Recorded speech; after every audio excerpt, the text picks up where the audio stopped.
Olá, amigos citricultor, amigas citricultora e profissional do setor. Este é o nosso Fundecitrus Podcast, o podcast da citricultura brasileira. Sejam muito bem-vindos, muito bem-vindas. Estamos juntos, uma vez mais, para ampliar o nosso conhecimento sobre a citricultura. É muito bom ter você com a gente, aqui, na tela do seu computador, na tela do seu celular. Hoje, nós recebemos no nosso estúdio aqui no Fundecitrus o pesquisador da instituição, Geraldo Silva Júnior, e o engenheiro agrônomo Guilherme Manieso Rodrigues. A nossa conversa é sobre pinta preta, doença que impacta diretamente a qualidade da fruta e a produção das plantas. Os maiores prejuízos são observados em pomares mais velhos e de variedade de maturação tardia. A prosa por aqui, você sabe, sempre rende.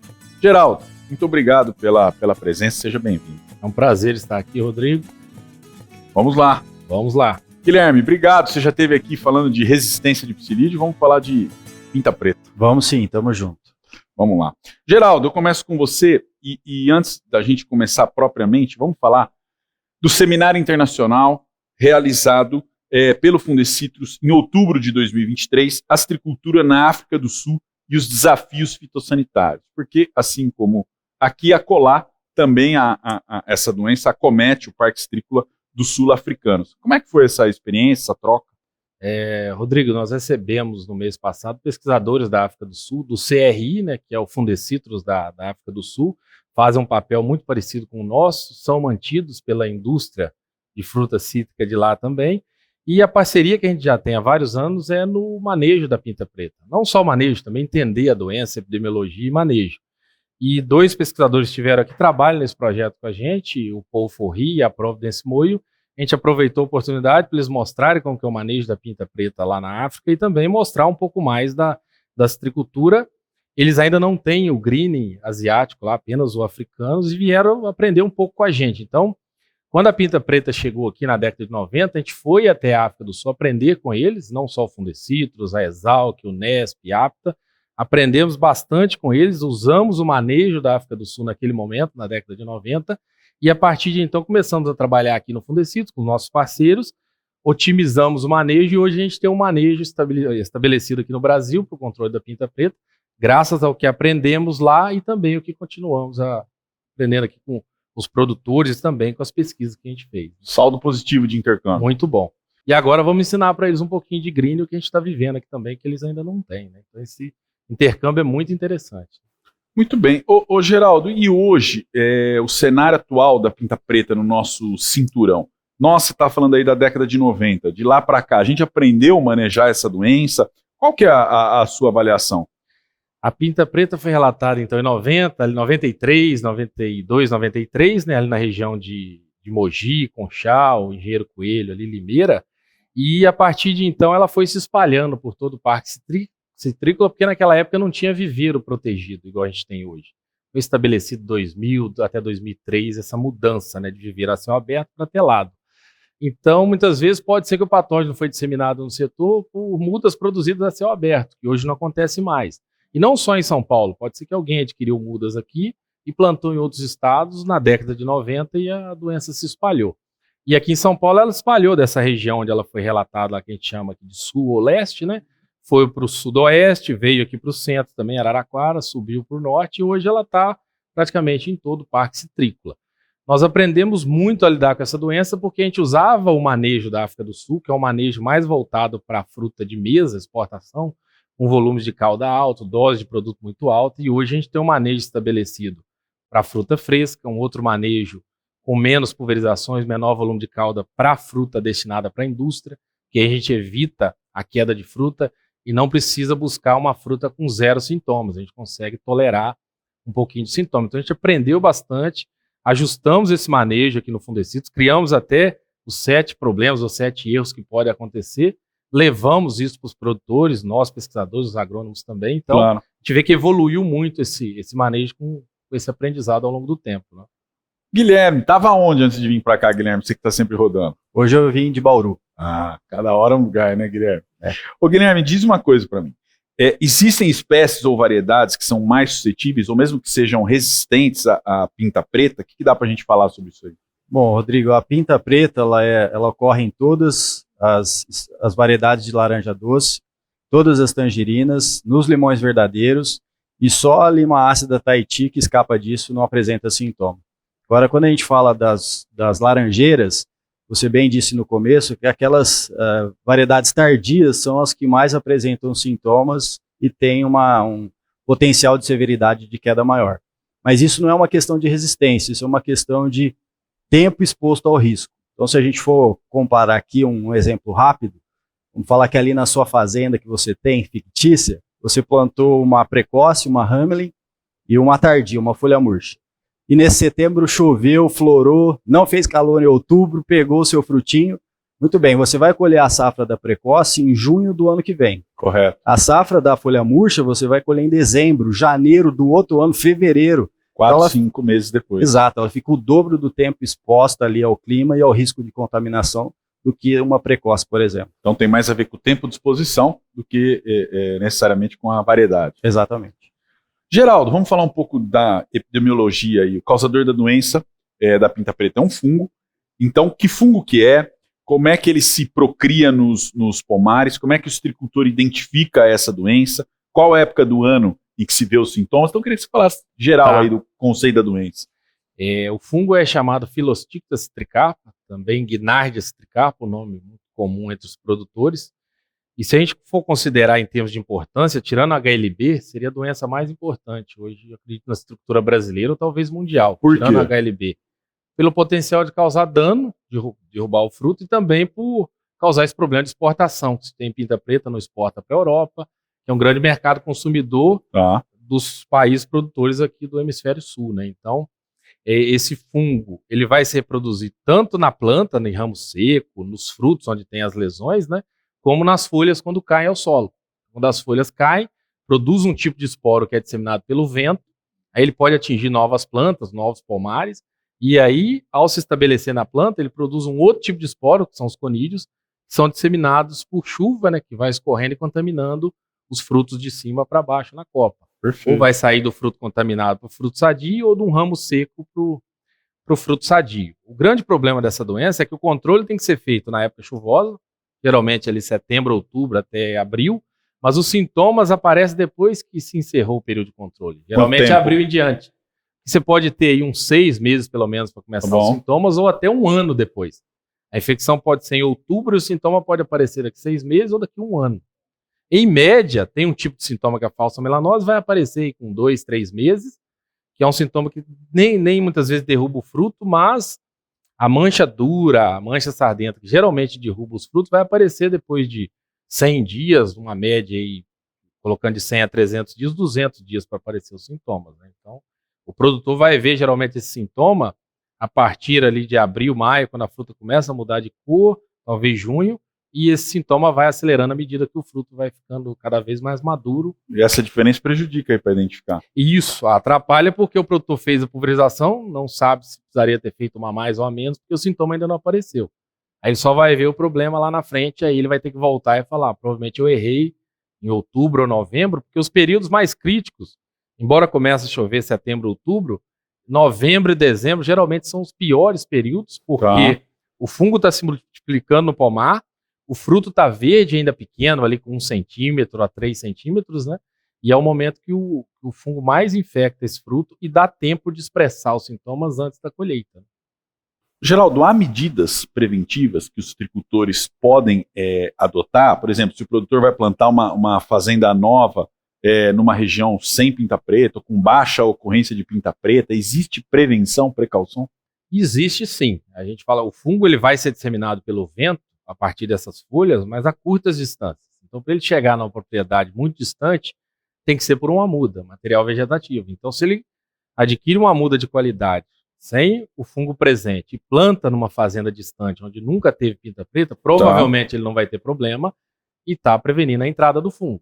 Outra coisa que ele pode fazer é evitar que um caminhão que está entrando numa fazenda onde já tem pinta preta vá para a fazenda dele depois coletar a fruta, porque no caminhão pode ter folha.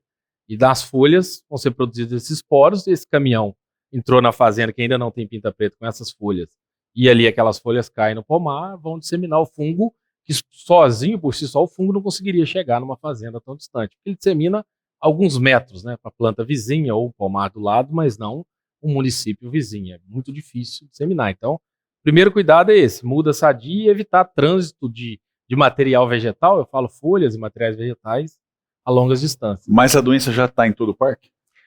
Creio que sim. Você tem áreas que têm menos a doença, porque até ela ser introduzida, disseminar em todos os pomares e chegar ao nível de causar dano, demora muito tempo. Então, por exemplo, ela foi introduzida na década de 90, somente na década de 2000 que começou a ficar visível os danos ali na região de Mogi, Limeira e Engenheiro Coelho, depois ela foi se espalhando.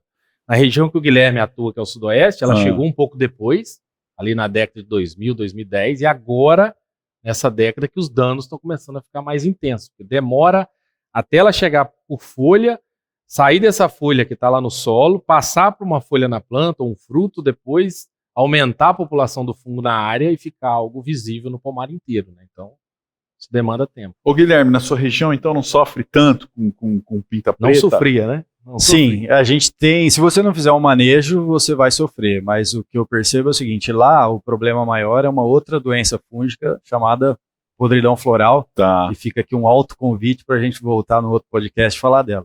Tem pinta preta, só que a percepção nossa é que as regiões centro, leste, norte do estado de São Paulo, a doença, por já começar nesse lugar e ter um potencial climático, né, para derrubar mais folha e secar mais ramos, pomares mais velhos, tudo isso contribui para esse inóculo que o Geraldo disse. Potencial climático. Quais são as condições ambientais favoráveis para o desenvolvimento da pinta preta do citros? Bom, como já mencionado, esse período chuvoso, frequência de chuva é o principal ponto para a contaminação.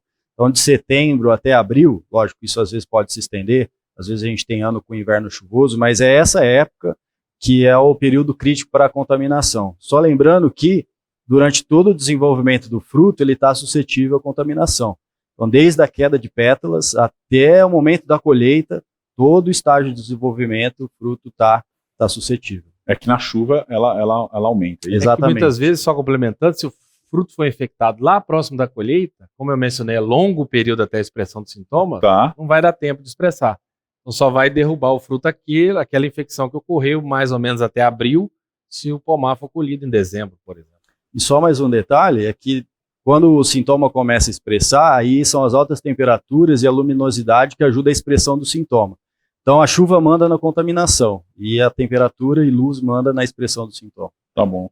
Ô Geraldo, o manejo da doença, como é que fica com relação à pulverização e inclusive o manejo conjunto aí com outras doenças? A gente tem feito o manejo químico, né, o controle químico, junto com o cancro cítrico, como o Guilherme mencionou, desde a queda de pétala a gente começa o manejo, geralmente começa as primeiras aplicações com cobre, aí quando chega nesse período de novembro, dezembro, que o fruto está com 1,5 cm, a gente inicia, começa as chuvas frequentes, né, inicia com os fungicidas do grupo das estrubirulinas, então a gente usa cobre, depois de novembro inicia as coisas estrubirulinas e vai com cobre, estrubirulina fazendo manejo cancro e pinta, até mais ou menos aí março, abril, que é o período de chuva. Mas a estrubirulina, ela é um fungicida. Um fungicida. Já o cobre, ele vai ter a mesma função que no cancro, de criar uma película? É isso, o cobre é mais protetor, então ele protege contra a bactéria. A proteção mecânica. Fungo, a proteção, vamos dizer assim, uma barreira é uma barreira física, né? E tem também a parte química, né? Que ele vai liberando íons de cobre, o fungo pode... vai liberando o quê, perdão? Íons de cobre, pode ter um efeito. Tem um efeito tanto físico, como pode ter químico também. Tá bom. Já a estrubirulina, não. Ela pode ter um efeito até que a gente chama de sistêmico. Pode ter uma penetração no fruto e ela tem um residual maior. Geralmente isso acontece. Ela controla por um período de até 42 dias e o cobre, geralmente, cancro e pinta, a gente usa até 21 dias de intervalo entre as aplicações, podendo, no caso da pinta preta, chegar até 28 dias de intervalo, para o cancro não. E a estrubirulina a gente consegue até 42 dias de intervalo entre as aplicações. Mas no período chuvoso, no período chuvoso, o que a gente separa, no caso da estrubirulina, é se o pomar é muito velho, a região é muito crítica, não usar o período máximo de 42 dias de intervalo, usar menos, 30 a 35. Porque muitas vezes você deixa para usar o período máximo permitido e atrasa uma colheita, ou está chovendo demais, não consegue aplicar, e esse período passa de 42, aí, se for em novembro e dezembro, provavelmente vai ter infecção e muita queda de frutos. A chuva atrapalha? Você faz uma aplicação chove, como é que faz? Repete? Sim, esse é o ponto, né? A gente não tem esse dado ainda para informar quanto de chuva vai exigir uma reaplicação, mas a gente fala para o citricultor o seguinte: primeiro, completa a pulverização em toda a fazenda. Você não vai deixar um pomar passar do período do intervalo e voltar para proteger um que recebeu. E geralmente não lava tudo, né? Então faz a fazenda, deu tempo, volta e foca na reproteção, muitas vezes, dos pomares velhos e de variedade de maturação tardia. Porque muitas vezes uma precoce, um pomar novo, não vai ter tanto problema com pinta. Então, fecha a fazenda toda, se precisar reaplicar, volta nos... Ou antecipa esse intervalo, não espera os 30 dias também. Né? Se você aplicou, vai esperar 30, 35 dias para voltar e fazer a próxima. E choveu muito sobre a pulverização, antecipa um pouco e reduz esse intervalo. Perfeito. Estamos falando de controle químico. Tem alguma coisa de controle biológico? Estamos avaliando produtos biológicos, não só para a pinta preta, estamos avaliando também podridão floral, como o Guilherme mencionou, para o cancro cítrico, mas até o momento nós não temos um produto que a gente possa recomendar no campo que tenha uma eficiência. Por quê? O controle biológico hoje está muito difundido em todo o Brasil, em todas as culturas, mas a gente tem visto um efeito dele muito melhor para controle de fungos no solo, que geralmente são bactérias bacilos ou fungo tricoderma, que tem um efeito porque eles já são micro-organismos coletados, né, do solo. Então o habitat natural deles é o solo. Quando você expõe esse micro-organismo à condição aí de radiação, muitas vezes chuva, aí não é o habitat deles, o patógeno acaba ganhando essa competição. Então nós estamos trabalhando, tentando ver como que o bacilos, as bactérias, conseguem formar o que a gente chama de biofilme.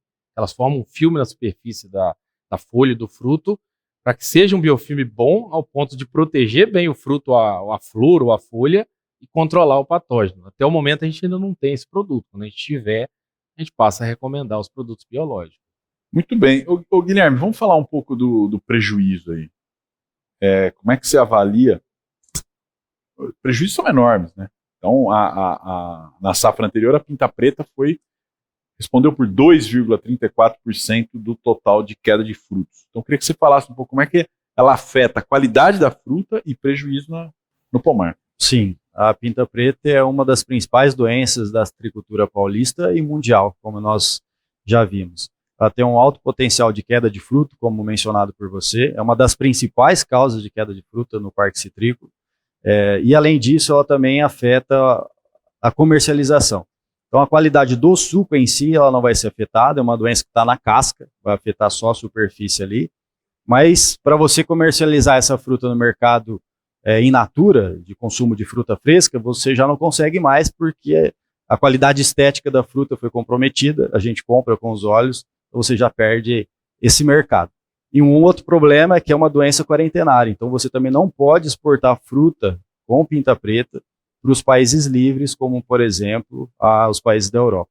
Um detalhe só que é importante, apesar do custo ser alto de controle, é necessário que se faça o manejo, mas as pesquisas mostram que para cada R$1 que você gasta no manejo, você evita perdas de 5 a 25 reais, justamente porque você protege da queda. Vale o investimento. Vale o investimento. Ô, Geraldo, se você tivesse que aí recapitular nos últimos 5 anos, o que houve de mais importante no manejo da pinta preta e principalmente o que está em andamento para o desenvolvimento de novos métodos aí de controle? Tá. A gente tem buscado, Rodrigo, nas pesquisas alternativas, né, não só biológicas, como a gente mencionou anteriormente, mas também químicos, produtos novos, né, estamos estudando também novos grupos químicos para substituir as estubirulinas, né, agora tem as carboxamidas que a gente avalia também, os biológicos que a gente está avaliando, mas o avanço que a gente teve nos últimos anos, na última década, foi da otimização do manejo. O produtor aprendeu a manejar na época correta, a gente passou a entender como que o clima atua, quais são os fatores climáticos mais importantes. Vimos que, como eu mencionei, em novembro, dezembro, o produtor não pode errar, não pode cometer erro. Antes a gente achava que era de outubro a abril, era tudo igual, mas a gente vê que praticamente 80% a 90% das infecções que vão causar problema grave vão estar novembro, dezembro, mais tardar em janeiro, ele não pode errar, então a gente mostrou isso para o produtor, ajustamos o volume, conseguimos reduzir o custo aí em 40%, 50%, menos produto sendo aplicado, menos água, menos óleo diesel, maquinário sendo usado ali também, economia para o produtor, a gente fez diferentes trabalhos de pesquisa aqui, então a gente avançou, otimizou esse manejo e a gente busca alternativas, a gente tem buscado de diferentes formas, trabalhando com nossos parceiros também, E a gente sabe que não é fácil conseguir um produto igual a estrobirulina. Então a gente fala com o produtor para ele tomar cuidado para não ter o problema de resistência igual a gente viu no caso do psilídeo agora, e também a mancha marrom de alternária, causada por outro fungo. O fungo já está resistente às estrubirulinas, então tem que tomar cuidado, fazer o uso correto. A estrobirulina também é sempre usada com óleo, né? A gente otimizou o uso desse óleo, fizemos uma pesquisa muito boa mostrando que o óleo pode ser focado nas variedades tardias, pomares mais velhos, e usar menos óleo nos pomares mais novos e precoces, e o número de aplicações também. Então não precisa fazer todas as aplicações até abril ou maio em todos os pomares. Você pode dividir por perfis. Pomar novo de variedade precoce, menos pulverizações. Pomar velho de variedade tardia, mais pulverizações. Então isso gera uma economia muito alta, além dos produtos que a gente ajustou também. O cobre, por exemplo, para o cancro e para a pinta, a gente estimou uma economia aí muito alta no setor todo, se forem adotadas todas as recomendações com base na pesquisa. Guilherme, uma mensagem final aí para o citricultor, algum recado, uma consideração? Só dizer que o produtor é um olho no peixe e um no gato. A gente tem o greening, que é o nosso principal problema, mas não pode bobear com as outras doenças, principalmente a pinta preta, porque tem esse alto potencial de queda de fruta. Sim, a citricultura ela é acometida concomitantemente por várias pragas e doenças. A gente sabe que hoje é um momento do greening, mas qual que é a sua mensagem final aí para o... A mensagem que fica é para o produtor continuar fazendo o manejo correto, não deixar a pinta preta em segundo plano, não só para o HLB, mas também para a colheita. Isso pode acontecer muito, porque coincide época de colheita, novembro, dezembro, janeiro, de Valência, Natal, folha murcha, são as variedades mais críticas, com o momento mais crítico para a infecção da pinta preta.